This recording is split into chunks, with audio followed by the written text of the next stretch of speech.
Hey everyone, John here with Pro H Paintball. I'm back with another weekly tech video. Today I have the Spyder Aggressor, one of the most popular entry-level paintball guns that we carry and that we sell. I'm going to show you how to service and clean it, what to watch out for when you get inside, and how to get it up and running if it's been sitting for a while. Let's get started.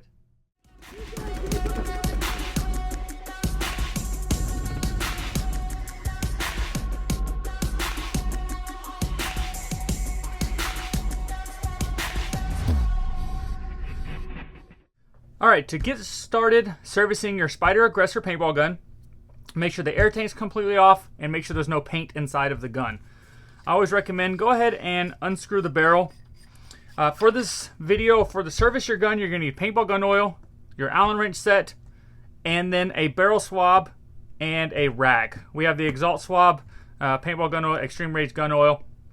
So once we've removed the barrel, just go ahead and take your rag, wipe down the barrel real quick. This is just a quick part of servicing, and run that swab through a couple times. Make sure it's completely clean, and you're good to go. If you want to get any of the porting clean, you can take it like a toothpick and under the sink and clean it all out and then swab it through again. So that's just a quick little tip on that one. Okay, so first things first, the bolt is up top, the hammer is on the bottom, and those are the main two components that you want to clean. So first thing here is you want to go ahead and pull this little pin straight up, and it's going to slide out the back of the gun. This is actually your bolt that helps fire and guide the air to fire the paintball down the barrel. And then you're going to have your velocity adjustment here in the back. Sometimes if you bought a gun used or it's old, this screw in the back will actually go up through the bottom of the frame, and it will actually hold this piece in place. So if for some reason you can't get this unscrewed or you can't get this out, go ahead and loosen up the bottom set screw or the bottom screw here for your frame, and that should fix your issue. So I'm just going to take my hand here and unscrew this. This sometimes is under spring tension, so make sure you keep your hand on it. This is going to be your spring guide with your velocity adjustment on the back of it. Then you're going to have your mainspring, and then you've got a couple options. You can take this and just kind of slam it against your hand. There's a little rubber piece that's keeping everything from coming out, or you can take an Allen key and kind of press it out from the top of the gun. So I'm gonna do both ways. So I'm gonna take it, just kind of slam it down, and you see how everything comes out. But if your gun's extremely dirty, that won't work. Just show you real quick what will work. If it's in there, you can take your Allen key here, and from the top, kind of grab. There's a small hole to grab onto, and just kind of press it out the back, and then you'll have a little gap, and you can press everything out the back, just like that. And if it won't come out that way, see how the rubber piece is kind of to the side? Go and grab that rubber piece, pull it out, and then you can go from the top again, and everything slides out the back. So this is your hammer. This is actually what hits the valve system on the inside of the gun that helps fire, that basically makes the gun fire. This is your bumper, so that keeps the pieces from the inside hitting each other. You have your mainspring, your spring guide, which helps the spring from going sideways, and then you have your bolt system. And this is how it all clips together inside the gun. So it goes just like this on the inside. Pretty straightforward. These O-rings are the most important O-rings in the entire gun.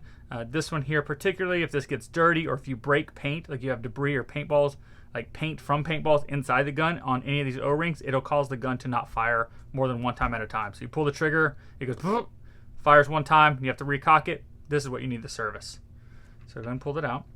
Okay, so now that we have everything out, the top of the gun and the top of the gun here is completely clean, or basically you can see all the way through it. So you're gonna take your swab and go ahead and squeegee through the top. Just do that a couple times. That way it gets all their paint, and then you're gonna do the same thing on the bottom, but you won't be able to go all the way through. You wanna go through a little bit and kind of spin it. That way you get any debris, any paint out of there. And then you can look through, use the light, and you can look through this piece here. Make sure there's no pieces of fuzz or lint or anything from your rag that you use to clean it, or your swab, and make sure that's completely cleaned out. And the gun is clean, ready to go. Next, you want to take your bolt assembly and just take your rag and wipe it down real well. I'm not using any chemicals or anything like that to clean it. Some people ask me to use real gun oil. You don't want to do that. Just keep that clean. You can take a Q-tip on the inside of it and clean the inside if you really want to. Shouldn't be too much paint in there. And then on your hammer, you're going to wipe this down real well. This is, again, this is the most important piece, or one of the most important pieces in the gun. and clean that up. So if this gun is very old, if your gun is really old, this O-ring may be real gummy and just fall off. This one is, as you can see, is pretty stretchy. It's not real easy to get off. It's not. It doesn't stretch. If the O-ring on here is real stretchy, you want to go ahead and replace it. I believe this is a number 15 O-ring. We do carry those, or you go to your local field or your local pro shop. They should have them for you. But you want to go ahead and replace that. So wipe that down. Wipe your bumper down. Your spring and everything shouldn't be dirty. But while you're at it, just go ahead and clean everything. Wipe it off real well. Good to go. If you do adjust this on your Spyder Aggressor, this is your velocity adjuster. So what that means is, the more you adjust that, the more it's going to adjust the spring inside. So you will have to retest your gun, the speed of the gun, when you get back to the field. Okay, so I'm going to take my paintball gun oil. Now that I have everything wiped down, I'm just going to take a couple drops here. A couple drops on each side. And then just smear it around. Good to go there. And then same for here. A couple drops on each side, and then smear it around. You don't want to put a ton on this, but mainly you just want, these O-rings really help guide the bolt system through the body of the gun, and helps keep the plastic from rubbing against the metal, and the lube just helps keep everything flowing smoothly without too much wear and tear. Okay, so now that we have lube on everything, you want to go ahead and put your hammer back in. And so this takes a little bit of effort because you can't just push this piece all the way in. It'll actually get stuck. So what you want to do is put it in until it stops, and then go ahead and take your hand and press. I'm pressing against it, and I'm going to pull the trigger at the same time as I'm doing that. Press against it, pull the trigger, then one more time. I'm going to go ahead and take my pinky. I'm pressing against it and pull the trigger at the same time. That's going to allow that piece to go all the way inside the gun. And don't get your finger stuck like I did. So, like I showed you before, there was a small hole in the top of this hammer. You want to make sure that faces directly up when you're doing this. So again, press it all the way in.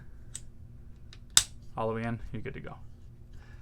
And in order to keep that hammer, the hole facing up, I'm going to go ahead and take this bolt system, slide it right over the top of that, and try to click it in to that little hole. The way to make sure you correctly did this, you want to make sure both tubes are moving at the same time on the inside. So you might be able to see that in the video, but I'm going to grab this little pin here. I'm going to lift it all the way up, and hopefully you can see that both pieces are moving at the same time. I'm going to pull the trigger to make sure to go back down. If both of them are moving together, you did it correctly. If they're separate, that means that the pin on this top, on the bolt system, is not inside the hammer, which is where it's supposed to be. Next, you want to take your bumper and go ahead and place it just right here in the back of the gun. And you're going to take your spring, slide that right through. That should set most of the way in there, just like that. And you're going to go ahead and take your velocity adjuster and back cap and screw that in with your hand and just tighten it up. And you're straightforward. That's pretty well straightforward. To make sure you have everything together correctly, go ahead and grab this pin up top, cock it back, go ahead and cock it back there, and pull the trigger. If there's spring tension on it, that means you did everything correctly. If for some reason it just flops around like this, that means you do not have this pin in that hole, which means when you fire it, it's only going to fire one time, and you'll have to basically it won't work correctly at all. So good to go. So while you have the gun clean and service ready to go, go ahead and grab your 3mm Allen wrench, or some guns I believe have a 1/8 Allen key, depending on if people have replaced the screws or not, and go ahead and tighten up your frame screw. So you want to go ahead and tighten this up where it's pretty firm. Again, this frame is plastic, so you don't want to over tighten it too much, but go ahead and tighten these up because it will rattle loose over time. Go ahead and do the front one here, and go ahead and do your frame, or the part where your air tank screws in. Tighten those up a little bit, and you're good to go. That way nothing comes loose. The feed necks on these are also known for coming loose, so if you have a Phillips head screwdriver, you want to go ahead and tighten the front screw there, and then you want to do the back screw. In order to do the back screw, you want to go ahead and take out this screw here for your feed neck, and you're going to go take your screwdriver right to the top there into the bottom, and tighten that up. That way your feed neck doesn't come loose. But it's pretty straightforward. Again, if you mess with the velocity adjuster with this piece here, you will have to retest it before you go to the field to make sure you're shooting at a safe speed. But that is pretty straightforward, pretty easy. If you guys have any questions about this or any additional problems that I didn't cover, make sure you comment below. If you liked our video, if you found it helpful, or if you find it useful, make sure you like our video. Please take a second to like our video. It really helps our YouTube channel grow. And of course, if you like tech videos and review videos, go ahead and subscribe to our channel. We have weekly videos we're releasing, and it really helps. Again, it really helps our YouTube channel grow and helps other people find our channel. Again, if you guys have any questions, anything I missed, any comments, anything like that, message me through social media. You can email me directly, john@proagepaintball.com, or of course you can comment below, and I'll make sure I reply back to you. Thank you guys so much for watching.